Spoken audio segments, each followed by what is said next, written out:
அனைத்து நண்பர்களுக்கும் பிறைசூடன் சார்பாக அன்பான வணக்கங்கள். இந்த வீடியோ பிடித்திருந்தால் லைக் பண்ணுங்கள், ஷேர் பண்ணுங்கள், கமெண்ட் பண்ணுங்கள், மறக்காமல் சப்ஸ்கிரைப் பண்ணுங்கள். வாங்க வீடியோ பார்ப்போம். தை மாத ராசி பலன்கள் 2024 ஆண்டு பார்க்க போகிறோம்.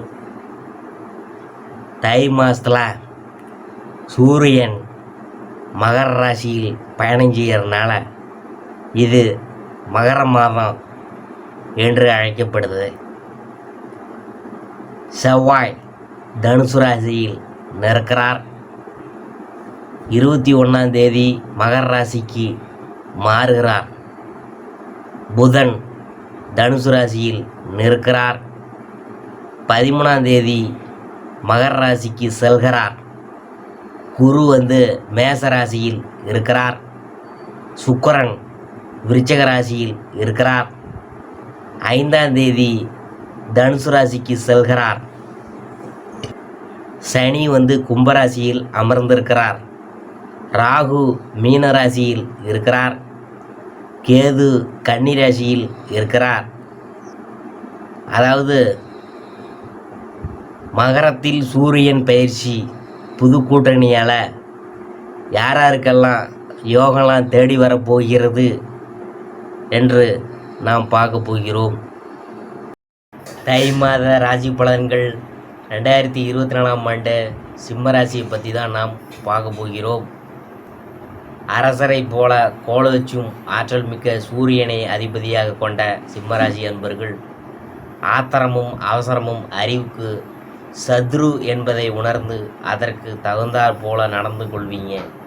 வியாபார போட்டியை முறியடிக்க நண்பர்களின் உதவியை நாடுவீங்க. ஆன்லைன் வர்த்தகங்களில் எச்சரிக்கையோடு செயல்படுங்க. பங்கு சந்தை வியாபாரத்தில் பக்குவமாக நடந்து கொள்ளுங்க. கணவன் மனைவிக்கிடையே கசப்பு உருவானாலும் மனவிட்டு பேசி அதை சரிப்படுத்தி கொள்ள தவறாதீங்க. பிள்ளைகளின் ஆசையை கஷ்டப்பட்டு நிறைவேற்றி வைப்பீங்க. தொழில்துறையில் ஏதாவது ஒரு இடையூறு ஏற்பட்டு மன சஞ்சலத்தை கொண்டு வருவோமுங்க. சின்ன விஷயத்தை கூட பெருசாக நீங்கள் நினைத்து இரவு தூக்கத்தை தொலைப்பீங்க. சிலர் தூக்க மாத்திரையின் உதவியை நாடுவீங்க. காளகஸ்தி நாதரை வழிபடுங்க. கஷ்டங்கள்லாம் பறந்தோடுமுங்க. சிம்மத்தில் மகத்தை பற்றி பார்க்க போகிறோம். ஞான மோட்ச காரகனான கேது ஆத்ம காரகனான சூரியனின் அம்சத்தில் பிறந்திருக்கும் உங்களுக்கு இந்த மாதம் ராசிநாதன் 6ஆம் இடத்தில் சஞ்சரிக்கிறதுனால உங்கள் நிலையில் முன்னேற்றம் உண்டாகும். ஆரோக்கியம் சீராகும். போட்டியாளர்களால் உண்டான சங்கடங்கள் அகலும். எதிரிகள் விலகி போவாங்க. வழக்குகளில் உங்களுக்கு சாதகமான நிலை ஏற்படும். பொது வாழ்க்கையில் ஈடுபட்டிருந்தவர்களின் செல்வாக்கு உயரும். அரசாங்கத்தில் எதிர்பார்த்த அனுமதிகள் கிடைக்கும். குடும்பஸ்தானத்தில் கேது பகவான் சஞ்சரிக்கிறதுனால வார்த்தைகளில் கவனம் அவசியம். குடும்ப உறவுகளுடன் அனுசரித்து போகிறதன் மூலம் உங்களுக்கு நன்மை கிடைக்கும். மாதத்தின் பிற்பகுதியில் சொத்து சேர்க்கை உண்டாகும். அரசியல்வாதிகளின் செல்வாக்கு உயரும். கலைஞர்கள் இந்த காலத்தில் நிதானமாக செயல்படணும். அதான் உங்களுக்கு நல்லது. அந்நியர்களால் சில சங்கடங்கள் ஏற்படுவதற்கு வாய்ப்புண்டு. வெளிநாட்டு முயற்சிகள் இந்த காலகட்டத்தில் இழுபறியாக நடக்கும். வாழ்க்கை துணைக்கும் உங்களுக்கும் பிரச்சனைகள் தோன்றி மறையும். பெண்களுக்கு இந்த மாதம் சுமாராக இருக்கும். முயற்சிகள் யாவும் கடுமையான போராட்டத்திற்கு பின் நிறைவேறும். பணியில் வேலைப்பளு அதிகரிக்கும். இருந்தாலும் உங்கள் தனித்திறமை போற்றப்படும். மாணவர்களுக்கு படிப்பில் கவனம் அதிகரிக்கும். அடுத்தது சந்திராஷ்டமம் பிப்ரவரி 12. அதிர்ஷ்டமான நாள் ஜனவரி 16, 19, 25, 28, பிப்ரவரி 1, 7, 10. பரிகாரம் என்னன்னு பார்க்கும்பொழுது காளகஸ்திநாதரை வழிபட கஷ்டங்கள்லாம் தீரும்.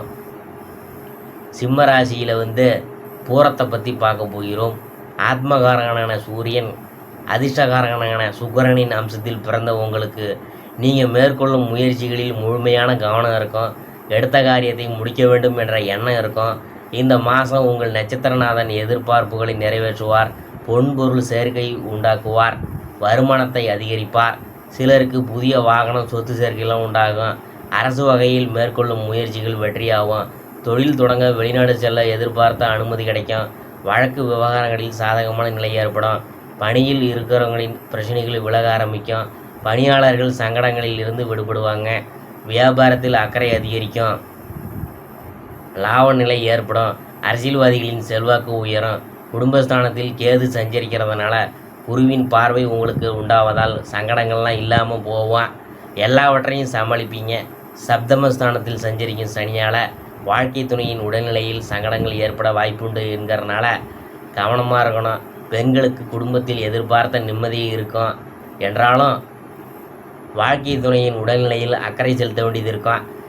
மாங்கல்ய ஸ்தானத்தில் சஞ்சரிக்கும் ராகுவால் எதிர்பாராத பிரச்சனைகள் தோன்றும் என்பதனால் நேரம் அறிந்து செயல்படுவது அவசியம். விவசாயிகளுக்கு எதிர்பார்த்த ஆதாயம் உண்டாகும். மாணவர்களுக்கு படிப்பின் மீது அக்கறை அதிகரிக்கும்.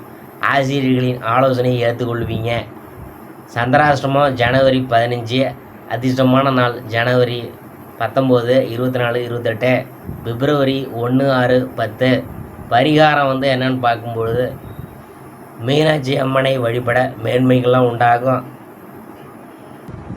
சிம்மம் உத்தரம் 1ஆம் பாதத்தை பற்றி பார்க்கும்பொழுது பாவங்களை எல்லாம் அழித்திடக்கூடிய ஆன்ம காரகனான சூரியனின் நட்சத்திரத்திலும் ராசியிலும் பிறந்த உங்களுக்கு அனைத்திலும் தேர்ந்த ஞானம் என்பது எப்போதும் இருக்கும்.